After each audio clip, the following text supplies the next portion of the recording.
సోకు కందేనే వెలికి రాని వెర్రి ప్రేమ కన్నీటి ధారలోన కరుగుతున్నది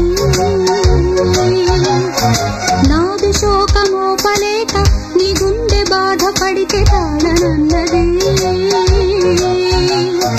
మనుషులెరుగలేరు మామూలు ప్రేమ కాదు అగ్ని కంటే స్వచ్ఛమైనది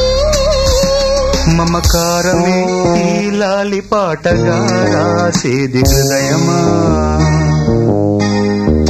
ఉమాదేవిగా శివుని అర్ధభాగమైనాలోన నిలువుమా శుభలాలి